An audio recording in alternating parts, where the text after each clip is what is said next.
Assalamualaikum warahmatullahi wabarakatuh.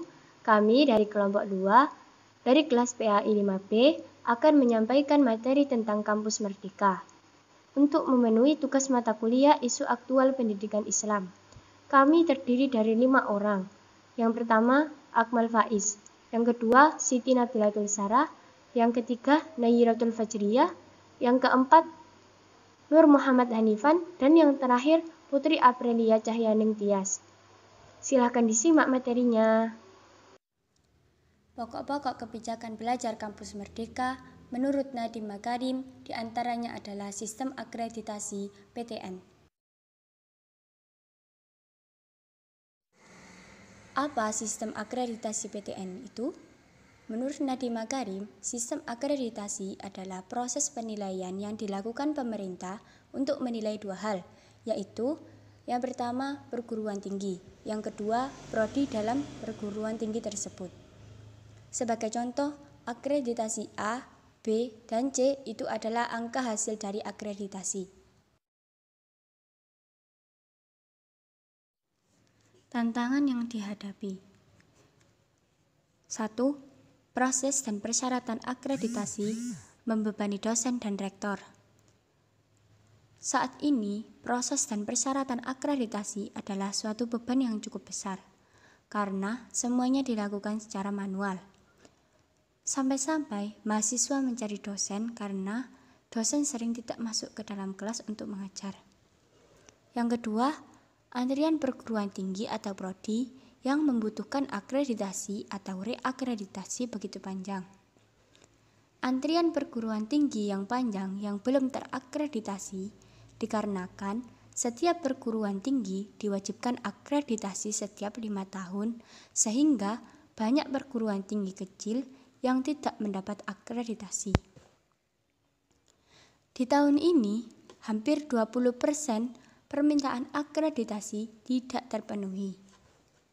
Yang ketiga, prodi yang terakreditasi internasional masih harus menjalani proses akreditasi nasional. Banyak sekali prodi yang ingin naik level ke internasional, tetapi mereka masih harus melakukan akreditasi nasional dengan segala macam proses. Slide selanjutnya adalah isu sistem akreditasi. Ada 3 isu sistem akreditasi. Yang pertama, akreditasi dengan sistem manual yang disebut beban administrasi bagi dosen dan rektor. Dalam hal ini, banyak dosen dan rektor keluar dari fokus utamanya, yaitu meningkatkan kualitas pembelajaran di dalam universitasnya. Yang kedua, akreditasi bersifat diskriminatif. Mengapa? Karena banyak perguruan tinggi yang membutuhkan akreditasi namun tidak mendapatkannya. Sedangkan ada perguruan tinggi yang tidak mau diakreditasi dan tidak merasa perlu, tapi dipaksa untuk reakreditasi. Yang ketiga, bagi perguruan tinggi yang sudah mengejar akreditasi internasional, harus mengulangi prosesnya di tingkat nasional, karena belum cukup diakui.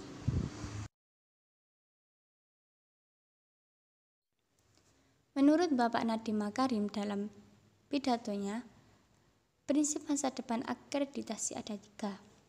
Yang pertama, bersifat sukarela.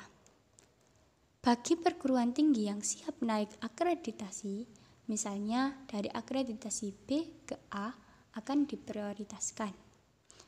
Yang kedua, mengutamakan peran masyarakat, industri, dan asosiasi profesi untuk melaksanakan akreditasi. Dalam hal ini, tidak mengutamakan pemerintah yang melakukan akreditasi. Mengapa? Karena semakin lama semakin lebih spesifik. Semua disiplin domain knowledge tidak mungkin pemerintah menguasai semua domain informasi tersebut. Dan seharusnya asosiasi yang bergotong royong untuk melakukan hal ini atau lembaga-lembaga lainnya. Dan yang terakhir, harus mengikuti best practice internasional. Artinya, semakin banyak akreditasi dan banyak diakui secara internasional, akan semakin baik. Karena standar sudah global. Menurut presiden kita harus unggul di SDM panggung dunia, bukan hanya di negara kita sendiri.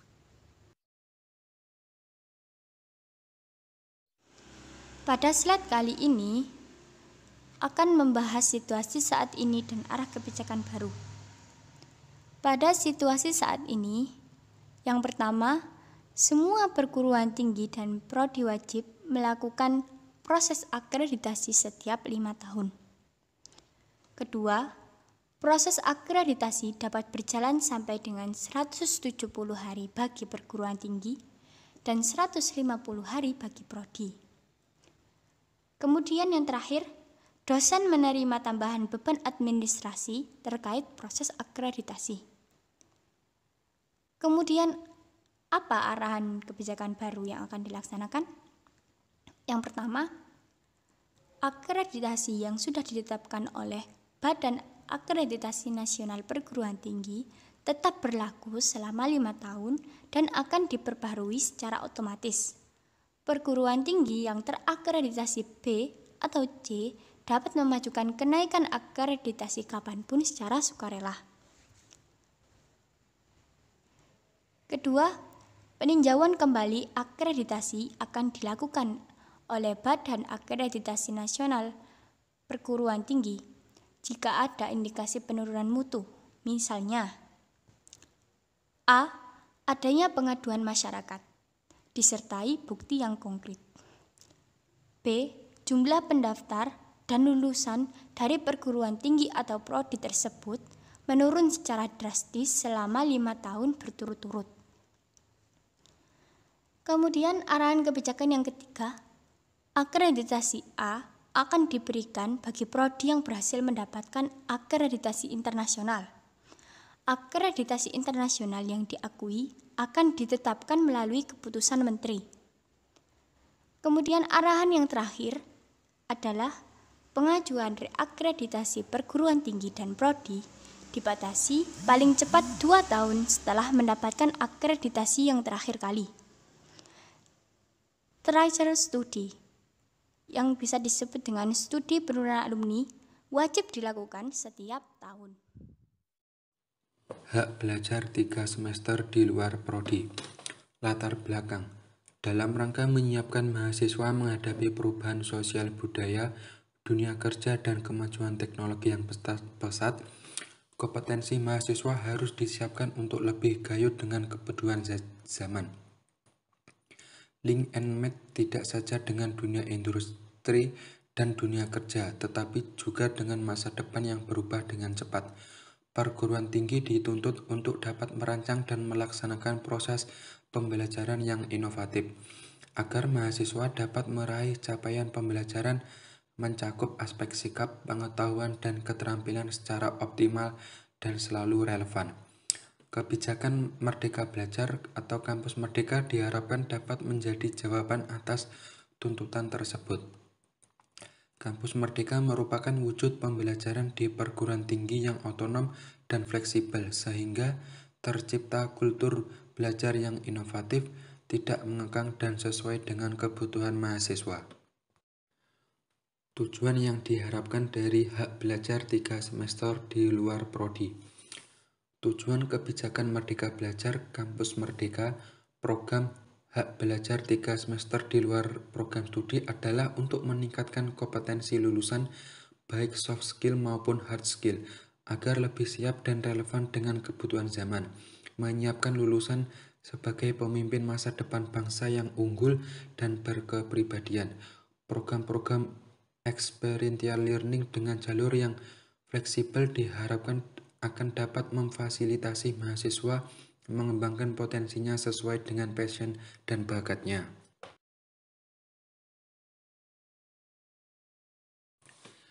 Hak mengambil mata kuliah di luar prodi dan perubahan definisi satuan kredit semester. Berikut adalah perbedaan antara situasi saat ini dan arahan kebijakan baru yang akan dilakukan oleh Kemendikbud. Situasi saat ini. Yang pertama, mahasiswa tidak memiliki banyak fleksibilitas untuk mengambil kelas di luar prodi dan kampusnya sendiri. Arahan kebijakan baru yang pertama, perguruan tinggi wajib memberikan hak bagi mahasiswa untuk secara sukarela dapat diambil atau tidak, yaitu dapat mengambil SKS di luar perguruan tinggi sebanyak 2 semester yang setara dengan 40 SKS.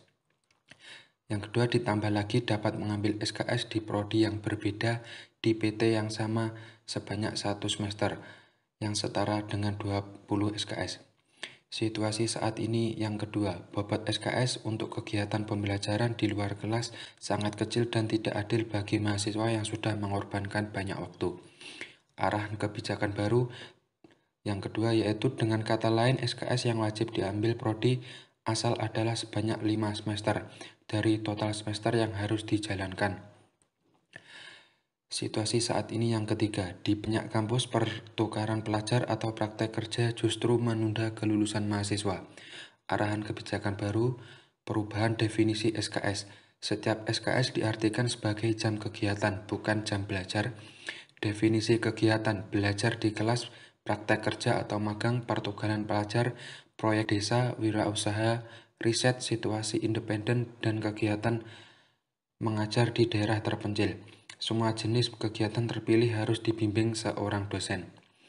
Daftar kegiatan yang dapat diambil oleh mahasiswa dalam 3 semester di atas dapat dipilih dari A. Program yang ditentukan pemerintah dan B. Program yang disetujui oleh rektor.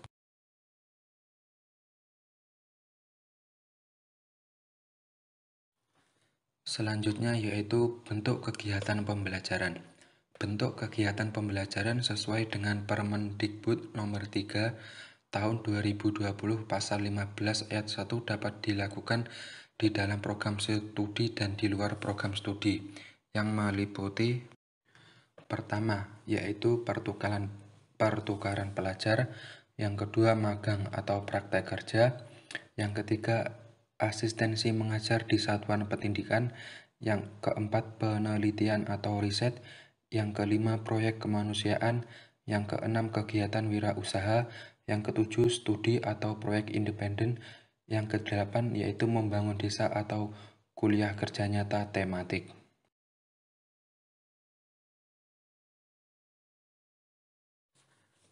Berikut akan saya sedikit jelaskan tentang bentuk-bentuk kegiatan hak belajar 3 semester di luar prodi. Yang pertama yaitu pertukaran pelajar. Saat ini pertukaran mahasiswa dengan full credit transfer sudah banyak dilakukan dengan mitra perguruan tinggi di luar negeri. Tetapi sistem transfer kredit yang dilakukan antar perguruan tinggi di dalam negeri sendiri masih sangat sedikit jumlahnya. Pertukaran pelajar diselenggarakan untuk membentuk beberapa sikap mahasiswa yang termaktub dalam Permendikbud Nomor 3 Tahun 2020, yaitu menghargai keanekaragaman budaya, pandangan, agama, dan kepercayaan, serta pendapat atau temuan orisinal orang lain, serta bekerja sama dan memiliki kepekaan sosial, serta kepedulian terhadap masyarakat dan lingkungannya. Tujuan pertukaran pelajar antara lain yaitu belajar lintas kampus, tinggal bersama dengan keluarga di kampus. Tujuan wawasan mahasiswa tentang Bhinneka Tunggal Ika akan makin berkembang, persaudaraan lintas budaya dan suku akan semakin kuat. Yang kedua, membangun persahabatan mahasiswa antar daerah, suku, budaya, dan agama, sehingga meningkatkan semangat persatuan dan kesatuan bangsa. Yang ketiga, menyelenggarakan transfer ilmu pengetahuan untuk menutupi disparitas pendidikan baik antar perguruan tinggi dalam negeri maupun kondisi pendidikan tinggi dalam negeri dengan luar negeri. Bentuk kegiatan pembelajaran yang kedua yaitu magang. Selama ini, mahasiswa kurang mendapat pengalaman kerja di industri atau dunia profesi nyata, sehingga kurang siap bekerja. Sementara, magang yang berjangka pendek sangat tidak cukup untuk memberikan pengalaman dan kompetensi industri bagi mahasiswa. Perusahaan yang menerima magang juga menyatakan magang dalam waktu sangat pendek tidak bermanfaat, bahkan mengganggu aktivitas di industri. Tujuan program magang antara lain, program magang 1-2 semester memberikan pengalaman yang cukup kepada mahasiswa, pembelajaran langsung di tempat kerja. Selama magang, mahasiswa akan mendapatkan keterampilan maupun etika profesi atau kerja, komunikasi, kerjasama, dan sebagainya. Sementara industri mendapat talenta yang bila cocok nantinya bisa langsung direkrut sehingga mengurangi biaya rekrutmen dan training awal atau induksi. Mahasiswa yang sudah mengenal tempat kerja tersebut akan lebih mantap dalam memasuki dunia kerja dan karirnya. Melalui kegiatan ini, permasalahan industri akan mengalir ke perguruan tinggi sehingga mengupdate bahan ajar dan pembelajaran dosen serta topik-topik riset di perguruan tinggi akan makin relevan.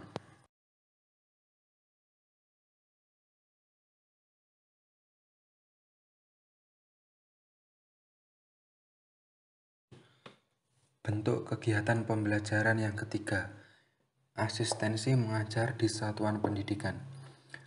Kualitas pendidikan dasar dan menengah di Indonesia masih sangat rendah.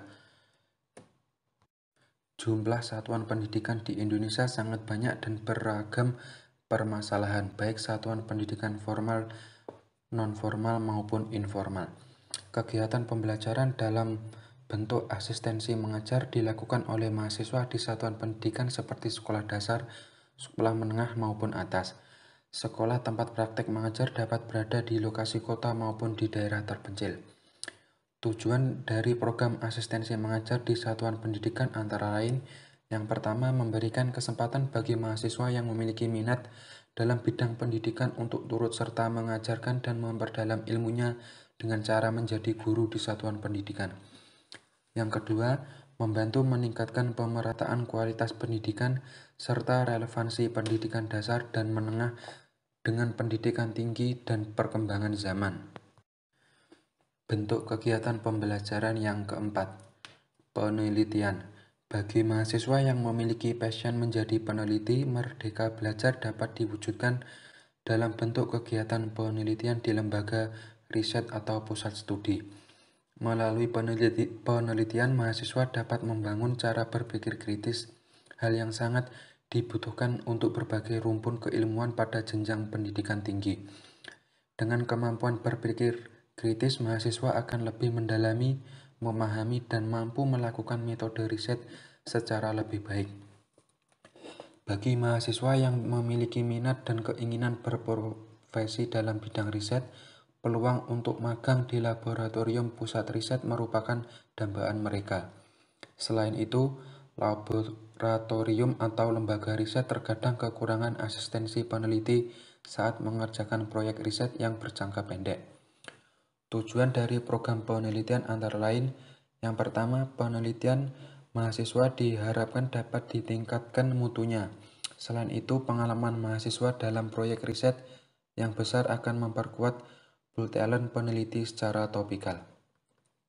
Yang kedua, mahasiswa mendapatkan kompetensi penelitian melalui pembimbingan langsung oleh peneliti di lembaga riset. Yang ketiga, meningkatkan ekosistem dan kualitas riset di laboratorium dan lembaga riset Indonesia dengan memberikan sumber daya peneliti dan regenerasi peneliti sejak dini.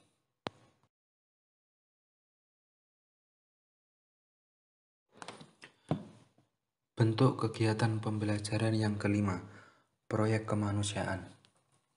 Indonesia banyak mengalami bencana alam, baik berupa gempa bumi, erupsi, gunung berapi, tsunami, dan sebagainya. Perguruan tinggi selama ini banyak membantu mengatasi bencana melalui program-program kemanusiaan. Pelibatan mahasiswa selama ini bersifat voluntari dan hanya berjangka pendek. Selain itu, banyak lembaga internasional yang telah melakukan kajian mendalam dan membuat pilot project pembangunan di Indonesia maupun negara berkembang lainnya. Mahasiswa dengan jiwa muda, kompetensi ilmu, dan minatnya dapat menjadi foot soldiers dalam proyek-proyek kemanusiaan dan pembangunan lainnya baik di Indonesia maupun di luar negeri. Tujuan dari program proyek kemanusiaan antara lain, yang pertama, menyiapkan mahasiswa unggul yang menjunjung tinggi nilai kemanusiaan dalam melatih tugas berdasarkan agama, moral, dan etika. Yang kedua, melatih mahasiswa memiliki kepekaan sosial untuk menggali dan menyelami permasalahan yang ada, serta turut memberikan solusi sesuai dengan minat dan keahlian masing-masing. Bentuk kegiatan pembelajaran yang keenam yaitu kegiatan wirausaha. Berdasarkan Global Entrepreneurship Index pada tahun 2018, Indonesia hanya memiliki skor 21% wirausahawan dari berbagai bidang pekerjaan, atau peringkat 94 dari 137 negara yang disurvei. Sementara menurut riset dan IDN Research Institute tahun 2019, 69,1% milenial di Indonesia memiliki minat untuk berwirausaha. Sayangnya, potensi wirausaha bagi generasi milenial tersebut belum dapat dikelola dengan baik selama ini. Kebijakan Kampus Merdeka mendorong pengembangan minat wirausaha mahasiswa dengan program kegiatan belajar yang sesuai. Tujuan dari program kegiatan wirausaha antara lain, yang pertama, memberikan mahasiswa yang memiliki minat berwirausaha untuk mengembangkan usahanya lebih dini dan terbimbing. Yang kedua, menangani permasalahan pengangguran yang menghasilkan pengangguran intelektual dari kalangan sarjana.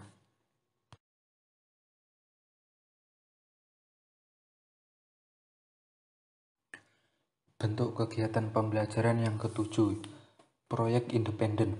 Perguruan tinggi atau fakultas juga dapat menjadikan studi independen untuk melengkapi topik yang tidak termasuk dalam jadwal perkuliahan, tetapi masih tersedia dalam silabus program studi atau fakultas.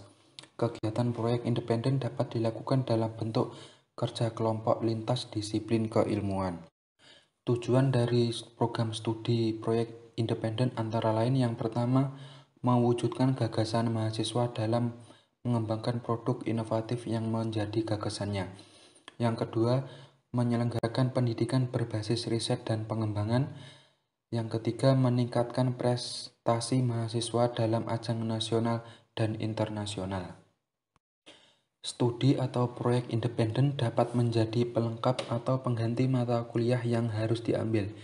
Ekuivalensi kegiatan studi independen ke dalam mata kuliah dihitung berdasarkan kontribusi dan peran mahasiswa yang dibuktikan dalam aktivitas di bawah koordinasi dosen pembimbing.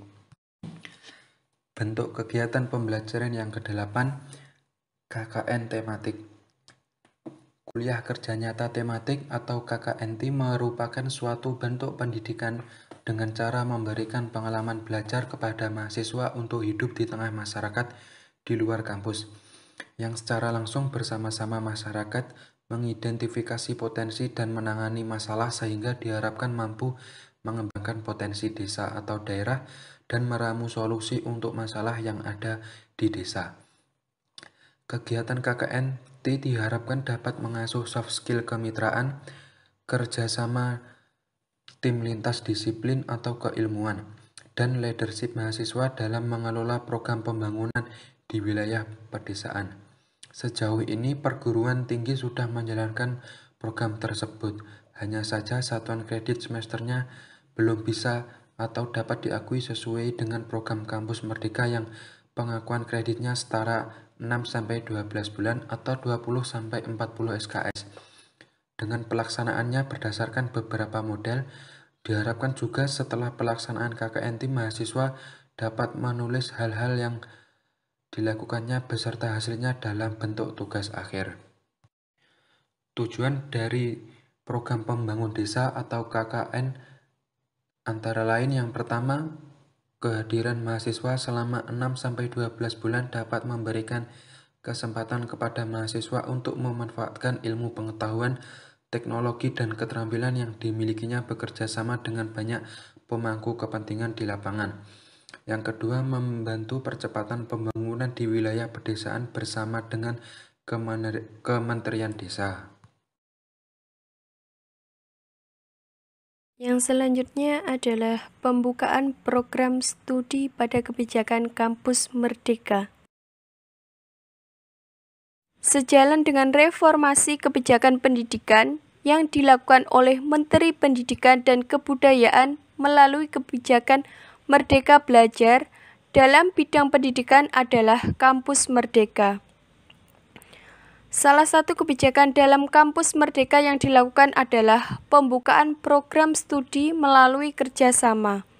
Melalui Kampus Merdeka ini, perguruan tinggi Indonesia dituntut untuk peka dan cepat tanggap terhadap perkembangan ilmu dan teknologi, mampu memberikan terobosan dan inovasi, serta mampu menghasilkan lulusan perguruan tinggi yang handal dan siap untuk bersaing dalam dunia kerja, baik secara global dan nasional.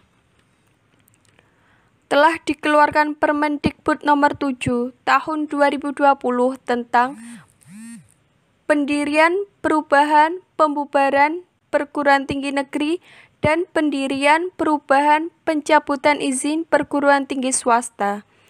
Dalam Permendikbud tersebut diatur pula ketentuan terkait pembukaan program studi oleh perguruan tinggi Indonesia. Selama ini, banyak perguruan tinggi baik negeri maupun swasta yang hanya memiliki program studi itu-itu saja. Padahal, perkembangan zaman yang dipengaruhi kemajuan teknologi membuka banyak peluang lapangan pekerjaan baru. Jika PTN atau PTS tak mengikuti perkembangan itu, maka lulusannya nanti juga bakal kesulitan mendapatkan pekerjaan yang sesuai dengan dunia kerja saat ini. Kebijakan Kampus Merdeka ini merupakan kelanjutan dari konsep Merdeka Belajar, ujar Pak Nadiem Makarim. Yang pertama, ada prodi baru harus adaptif. Pembukaan prodi baru ini untuk mengikuti arus perubahan sesuai perkembangan kemajuan yang terjadi dan kebutuhan lapangan pekerjaan. Yang kedua, terakreditasi A atau B. Bagi PTN dan PTS dengan akreditasi A dan B, maka akan dipermudah untuk pembukaan prodi baru. Ini dikarenakan kampus-kampus itu sudah membuktikan kualitas dan reputasinya dalam mengelola institusi. Yang ketiga, syarat pembukaan. Untuk pembukaan program studi baru, pihak kampus perlu mencari mitra yang dapat berkolaborasi dalam pembuatan kurikulum, menyediakan praktik kerja atau magang, dan penyerapan lapangan kerja dalam bentuk penempatan kerja setelah lulus. Yang keempat, status akreditasi. Program studi baru akan secara otomatis memperoleh akreditasi C dari Ban PT tanpa harus menunggu persetujuan dari kementerian.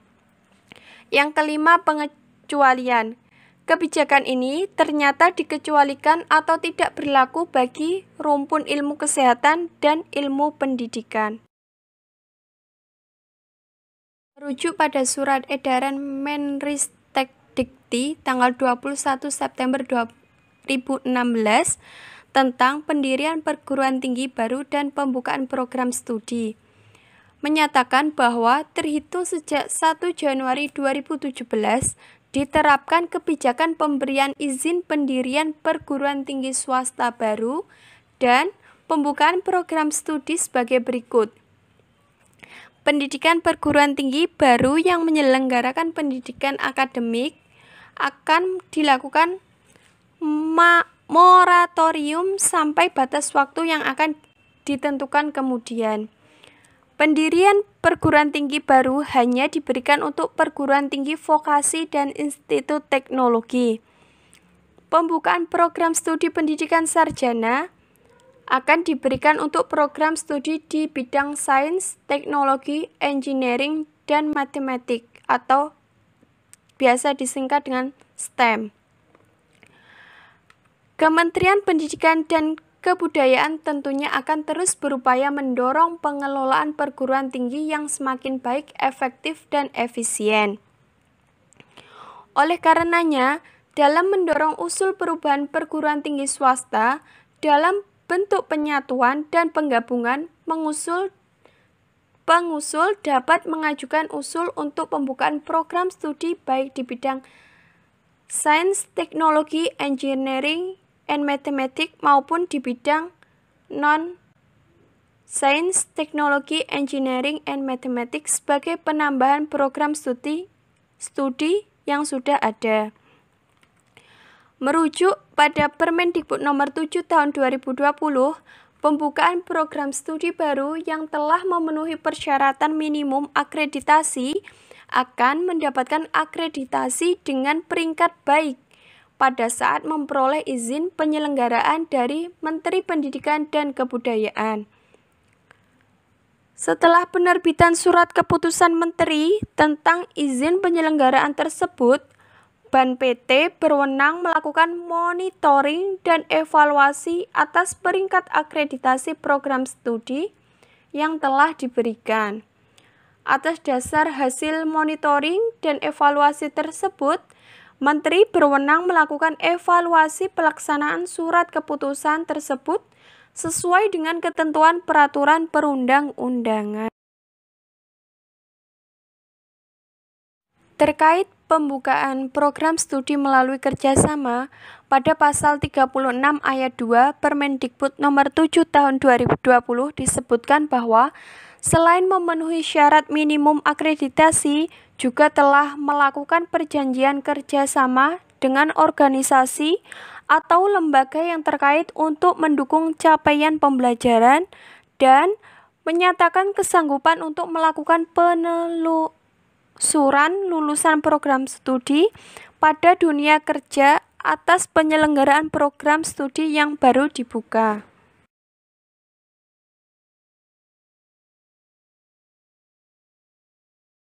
Kebijakan pembukaan program studi melalui kerjasama ini memberikan kemerdekaan bagi perguruan tinggi dalam mengembangkan kurikulum yang sesuai dengan kebutuhan organisasi atau lembaga mitra sehingga diharapkan lulusan program studi tersebut dapat berkontribusi dalam organisasi atau lembaga mitra tersebut.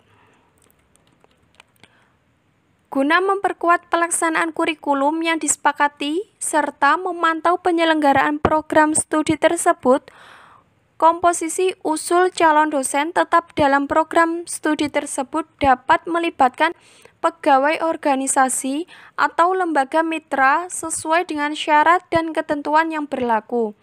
Dengan demikian, keterlibatan organisasi atau lembaga mitra dalam menyelenggarakan program studi tersebut semakin nyata dan kompetensi lulusan sesuai dengan yang dibutuhkan oleh organisasi atau lembaga mitra tersebut. Saat ini, perguruan tinggi masih dalam proses mempelajari kebijakan baru ini. Dengan harapan, beberapa waktu ke depan akan banyak perguruan tinggi yang mengajukan pembukaan program studi dengan skema kampus merdeka sesuai dengan kebutuhan industri dan masyarakat dan sejalan dengan revolusi industri.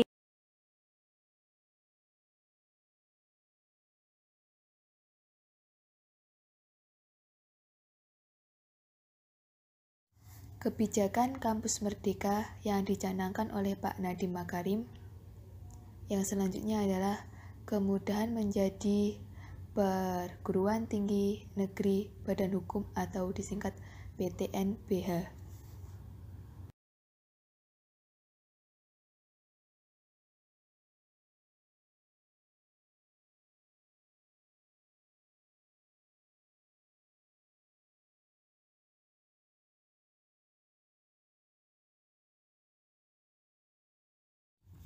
Sebelum membahas tentang kebebasan PTN, BLU, dan Satker menjadi PTN Badan Hukum, kita harus mengetahui arti dari PTN BLU, Satker, dan PTN BH terlebih dahulu. Yang pertama adalah PTN Satker. PTN Satker ini merupakan satuan kerja kementerian dan seluruh pendapatannya harus masuk terlebih dahulu ke rekening negara sebelum digunakan. PTN Satker juga tidak diberikan kepemilikan terhadap aset-asetnya sendiri. Yang kedua yaitu PTN Badan Layanan Umum. PTN ini dapat mengelola penerimaan non-pajak secara otonomi, Namun, tetap harus dilakukan pelaporan ke negara. Statusnya serupa dengan rumah sakit milik negara. Meskipun begitu, PTN BLU juga tidak diberikan hak untuk mengelola aset secara menyeluruh. Dan yang ketiga itu PTN Badan Hukum, memiliki otonomi penuh dengan pengelolaan keuangan dan sumber daya, termasuk berhak mengangkat sendiri dosen dan tenaga pendidik. PTN BH memiliki status yang serupa dengan BUMN.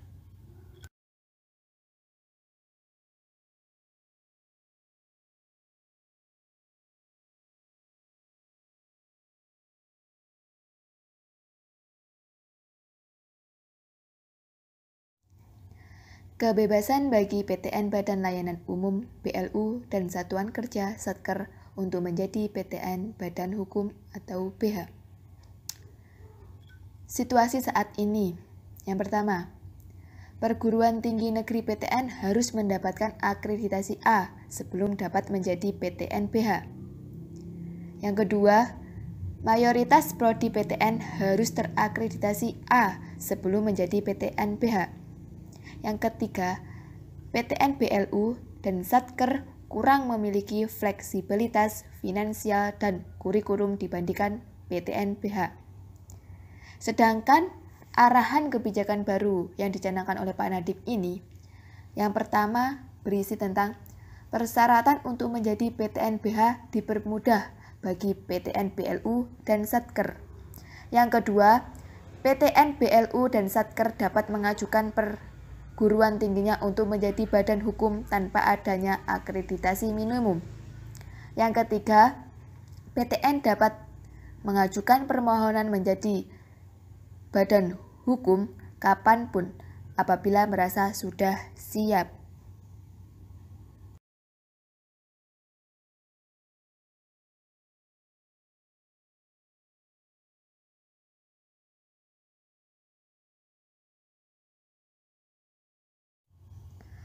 Tujuan adanya kebebasan PTN BLU dan Satker menjadi PTN BH yang telah dicanangkan oleh Pak Nadiem Makarim adalah semua PTN dengan status badan hukum nantinya akan mendapatkan keleluasaan untuk dapat bermitra dengan adanya industri.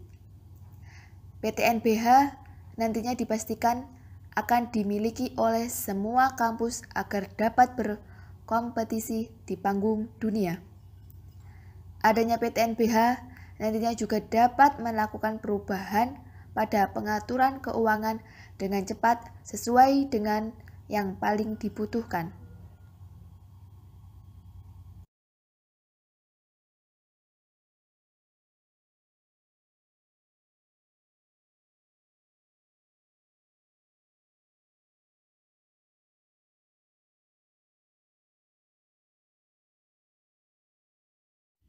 Keuntungan dan kelemahan berstatus PTN BH. Keuntungannya, dengan otonomi penuh, suatu perguruan tinggi negeri bisa secara mandiri mengelola rumah tangganya sendiri sesuai dengan tujuan kampus tersebut. Dengan begitu diharapkan keperguruan tinggi bisa lebih cepat berkembang dan berinovasi. Perguruan tinggi negeri yang berstatus badan hukum sejatinya memiliki otonom yang sangat luas, yang artinya PTN BH tersebut bisa mengurusi rumah tangganya secara lebih mandiri. Misalnya, PTN yang berstatus PTN BH tersebut bisa membuka program studi baru ataupun menutupnya ketika dianggap tidak lagi diperlukan. Begitupun dalam urusan keuangan, urusan kepegawaian juga diatur sendiri oleh PTN tersebut.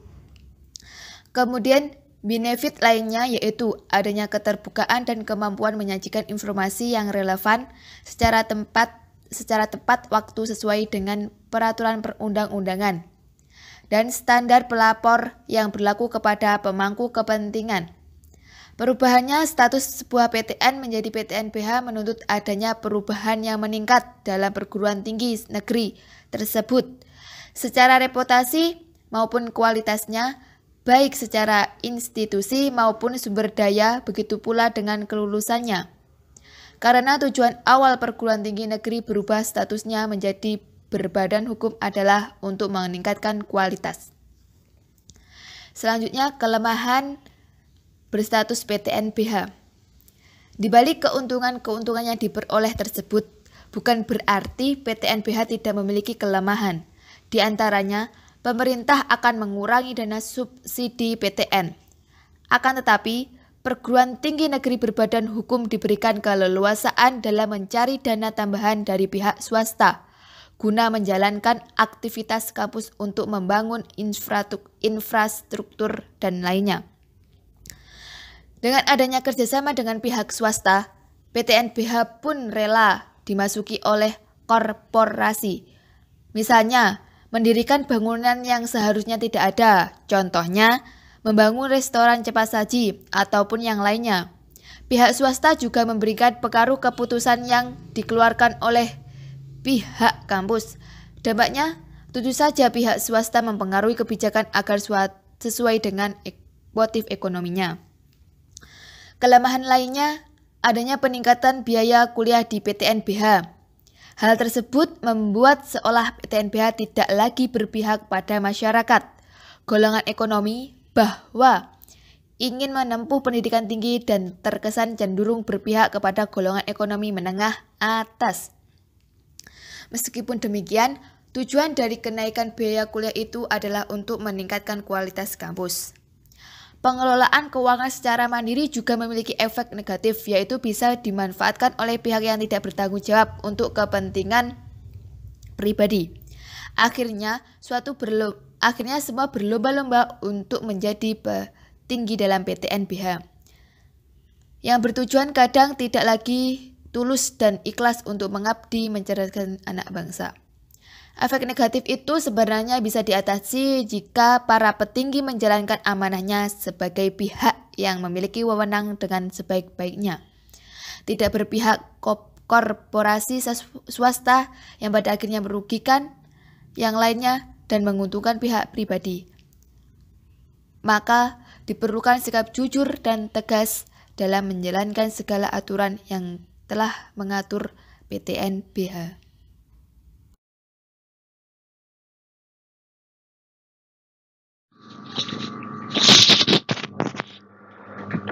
Dalam pembahasan ini fokusnya adalah kepada perguruan tinggi sehingga disebutlah sebagai kampus merdeka.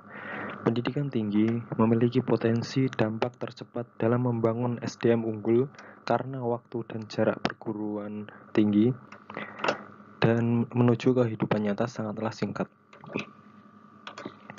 Pendidikan tinggi di Indonesia perlu bergerak lebih cepat agar kita bisa bersaing di tingkat dunia. Inovasi hanya bisa dilakukan jika ruang gerak tidak dibatasi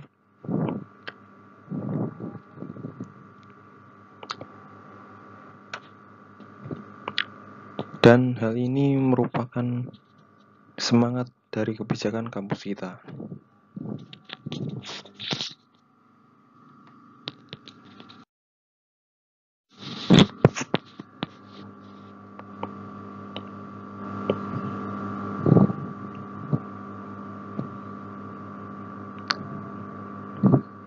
Pokok-pokok kebijakan Merdeka Belajar di kampus Merdeka, yakni pembukaan program studi baru, pendirian program studi baru bagi perguruan tinggi negeri dan perguruan tinggi swasta dengan akreditasi A dan B. PTN dan PTS diberikan otonomi untuk membuka prodi baru jika perguruan tinggi tersebut memiliki akreditasi A dan B. Prodi dapat diajukan jika ada kerjasama dengan mitra perusahaan, organisasi, nirlaba, institusi multilateral, atau universitas top 100 ranking QS. Yang ketiga, prodi baru tersebut bukan di bidang kesehatan dan pendidikan. Kerjasama dengan organisasi mencakup penyusunan kurikulum, praktik kerja, dan penempatan kerja. Kementerian akan bekerjasama dengan PT dan mitra prodi untuk melakukan pengawasan. Prodi baru tersebut otomatis akan mendapatkan akreditasi C. Prodi baru yang tengah diajukan oleh PT berakreditasi A dan B akan otomatis mendapatkan akreditasi C dari BAN PT. Tracer studi wajib dilakukan setiap tahun.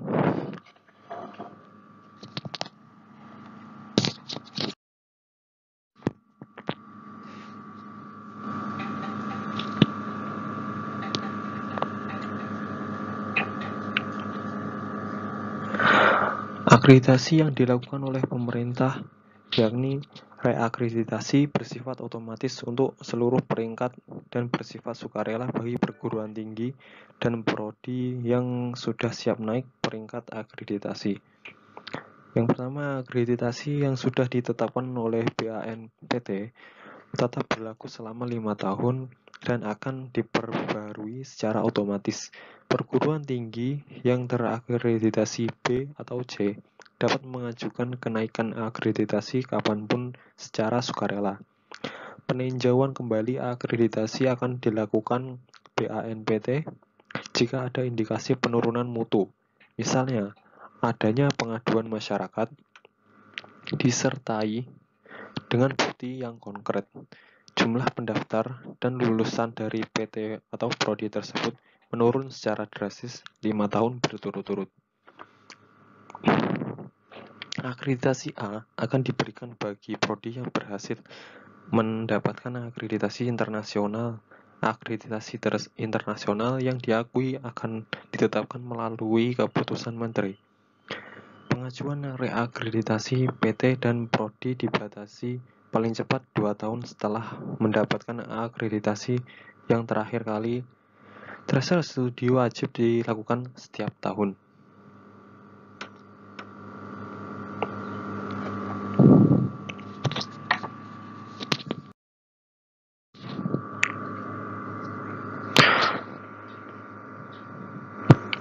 Perguruan tinggi negeri Badan Hukum kebebasan bagi PTN, Badan Layanan Umum atau BLU, dan Satuan Kerja Satker untuk menjadi PTN Badan Hukum. Persyaratan untuk menjadi badan hukum dipermudah bagi PTN, BLU, dan Satker. PTN, BLU, dan Satker dapat mengajukan perguruan tingginya untuk menjadi badan hukum tanpa ada akreditasi minimum. PTN dapat mengajukan permohonan menjadi badan hukum kapanpun apabila merasa sudah siap. Perguruan tinggi wajib memberikan hak bagi mahasiswa untuk secara sukarela yang pertama dapat mengambil SKS di luar perguruan tinggi sebanyak 2 semester. Ditambah lagi, dapat mengambil SKS di prodi yang berbeda di PT yang sama sebanyak 1 semester. Dengan kata lain, SKS yang wajib diambil di prodi asal adalah sebanyak 5 semester dari total semester yang harus dijalankan. Perubahan definisi SKS. Yang pertama, setiap SKS diartikan sebagai jam kegiatan, bukan jam belajar. Definisi kegiatan belajar di kelas, praktek kerja, pertukaran pelajar, proyek di desa, wirausaha, riset, studi independen, dan kegiatan mengajar di daerah terpencil. Semua jenis kegiatan terpilih harus dibimbing oleh dosen. Daftar kegiatan yang dapat diambil oleh mahasiswa dapat dipilih dari yang pertama program yang ditentukan pemerintah, yang kedua adalah program yang disetujui oleh rektor.